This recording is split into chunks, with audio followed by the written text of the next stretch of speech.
After the final war, with Im defeated and the Celestial Dragons overthrown, the One Piece world will enter a new dawn. However, that begs the question, what will this new dawn actually look like? Because it's not what most readers think. Many are under the assumption that the dawn of the world means no more world government, and even no more Marines. But that is not the case. It is made clear that the problem is not the world government itself.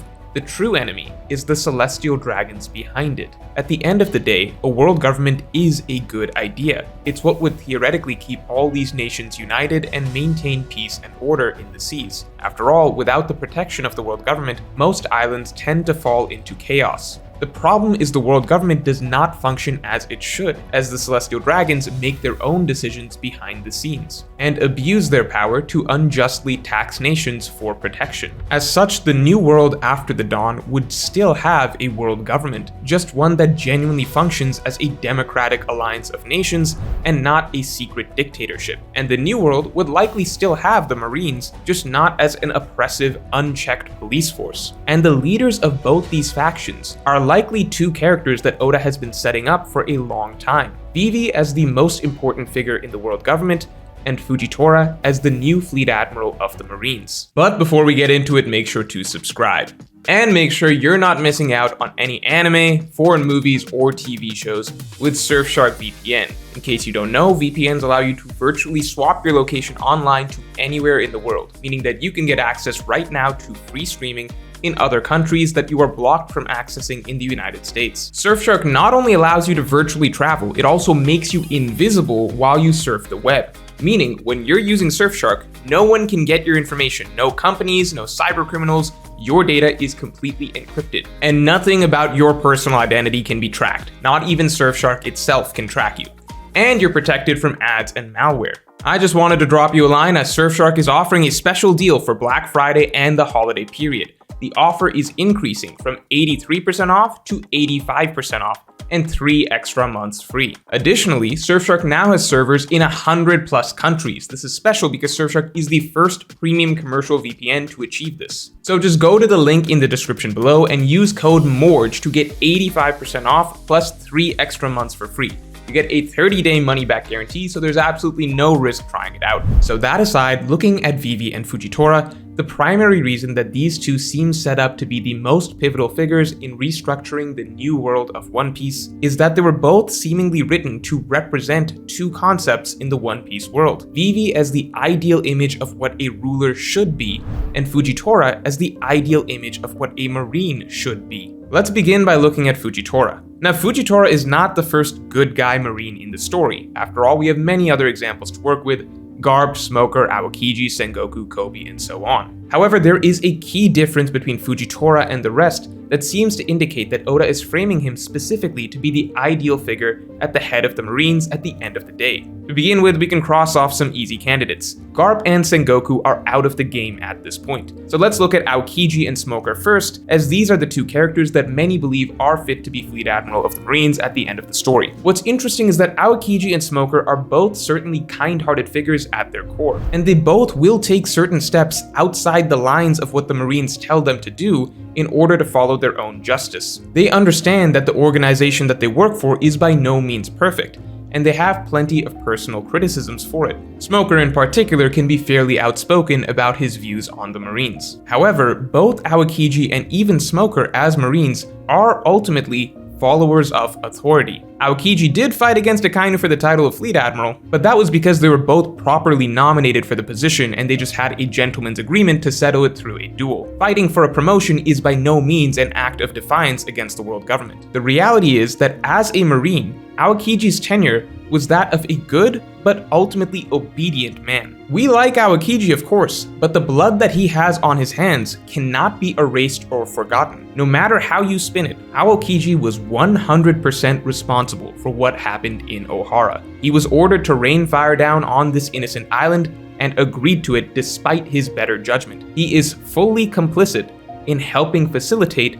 the genocide of the Oharans, and in reality, he is only a few steps removed from Akainu's role in that incident. Aokiji is ultimately a morally gray character, as he did find it within himself to step outside of the Marines' framework of justice for one brief exception and let one child live. But that small concession was the most that he allowed himself to follow his own sense of justice over what the government wanted him to do. And even that decision was one that he struggled with over the years and nearly went back on several times. Aokiji's story is in many ways very similar to his mentor Sengoku's, as Sengoku is also able to recognize the difference between right and wrong for the most part. And Sengoku even has a very similar moment with Law to what Aokiji had with Robin, a sentimental decision that Sengoku makes to break the rules and make an exception in the moment. But that is precisely that, an exception. Ultimately, Sengoku will follow the rules that are passed down to him without question, just as Aokiji did in his tenure as a Marine.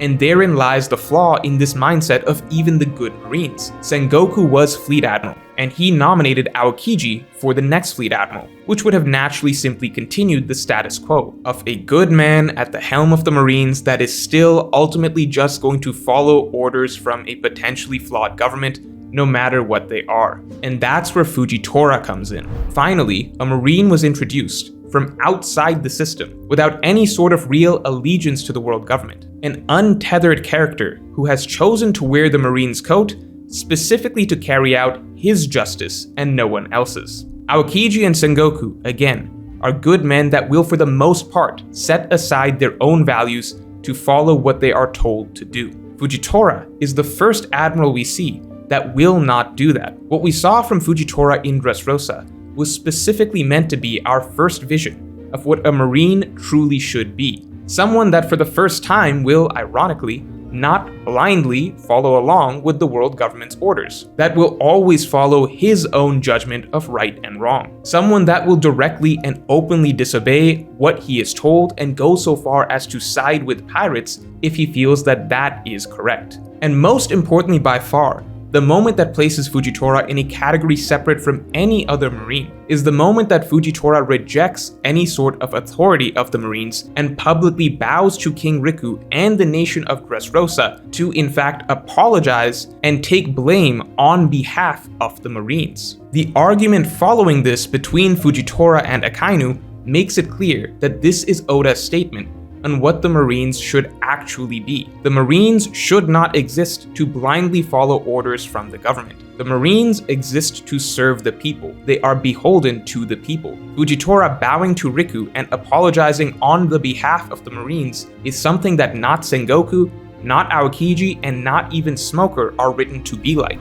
And that brings us to Smoker. I love Smoker as a character, but the whole point of his character arc is that he has a long way to go in his thinking from the start of the series to eventually down the line maybe get to where Fujitora is already at right now. Even though Smoker is a genuinely kind person who does aim to pursue his own sense of justice, his mind is filled with biases and firm lines that he does not want to cross. He refuses to consider for a moment that a pirate could be good. It takes him many encounters with Luffy to begin opening his mind to the idea that justice isn't always represented by the Marines. It takes extreme circumstances for him to even open up to the idea of working alongside pirates for the greater good. These are things that Fujitora comes in already understanding. Fujitora does not question that Luffy could be the man more fit to bring justice to Dressrosa than he himself as a Marine. Fujitora does not see things so rigidly.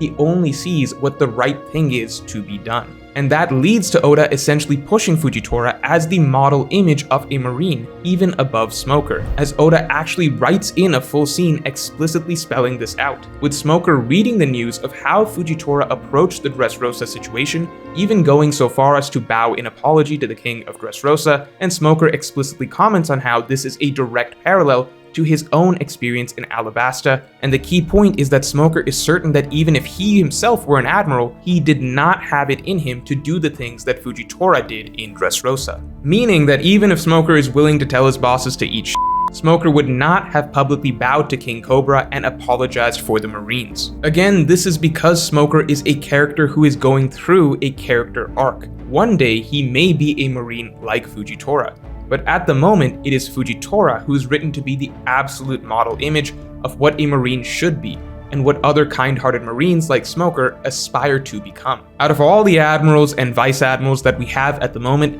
it seems like Fujitora is the one that was written into the story, specifically to be the ideal fleet admiral that would best represent a new, more honest, and more humble Marine force to lead the world in its dawn. Maybe Smoker would one day grow into that position as a successor. Maybe we see this in an epilogue some years down the line. But for the moment, Fujitora seems primed as Model Fleet Admiral already. And finally, that brings us to Koby. There are actually strong similarities between Koby and Fujitora. Koby is a character that ultimately will stand up, speak out, and do the right thing, even if it is in direct defiance of orders from higher up. Even though Koby is still too young to be having fully fleshed out ideas of his type of justice, what Koby did in front of Akainu at Marineford, openly calling for the entire war to be stopped so as to save lives, that was Koby expressing his own sense of justice in the face of the world government's demands. This was a Fujitora-esque move.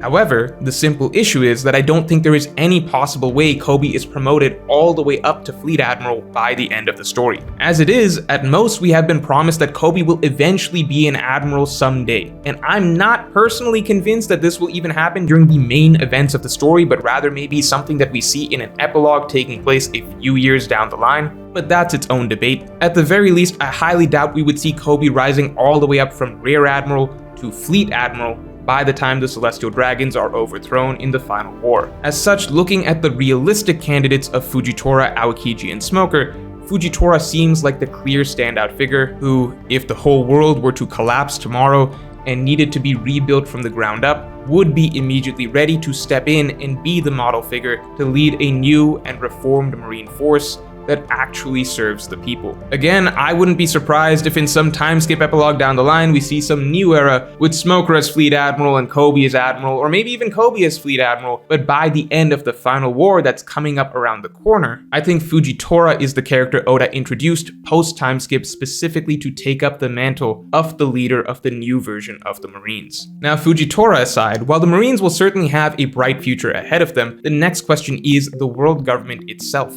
And much in the way that I believe that Fujitora was written into the story to finally show us the model example of what a true admiral, a true head of the Marines should look like, I believe that Vivi was written in specifically to give us the image of what a true ruler or a true leader should look like. That is what is emphasized throughout Vivi's story in the Alabasta saga. It is her stepping into the role of becoming a great queen, the ideal queen for the nation of Alabasta. Every single idea that has been expressed throughout One Piece of what a great leader should be was first shown to us through Vivi, a leader who is willing to place all burdens of her nation upon herself for the sake of her people, one who genuinely loves her people, one who is willing to humble themselves and seek peace when necessary. We think of Luffy as a great leader today, but many forget that Luffy was not actually written to be a great leader till we move pretty far along in the story. It wasn't really until the Enies Lobby arc that Luffy really grew into being a proper captain. That was one of the main ideas of the Enies Lobby arc itself.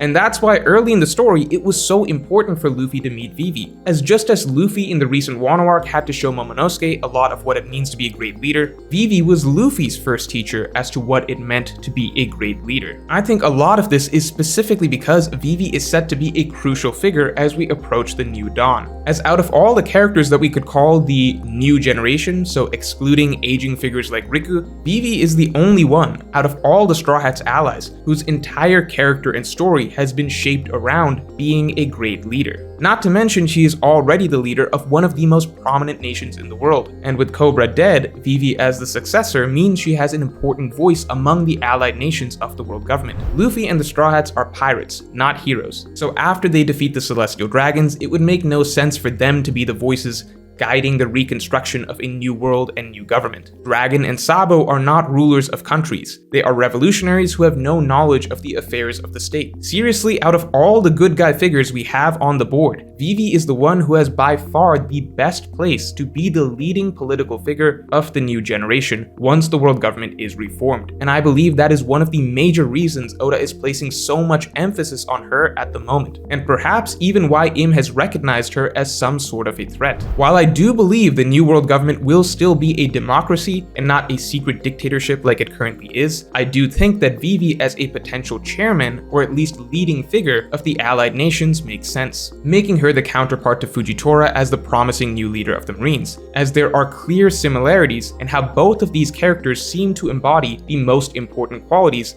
that a head of state and head of the police should have. So let me know if you agree below who you think will be the fleet admiral or the leading figure of the New World government. And if you enjoyed this video, then definitely like, comment, and subscribe. And you can get my extended thoughts on this and all future topics by becoming a member. Just join below.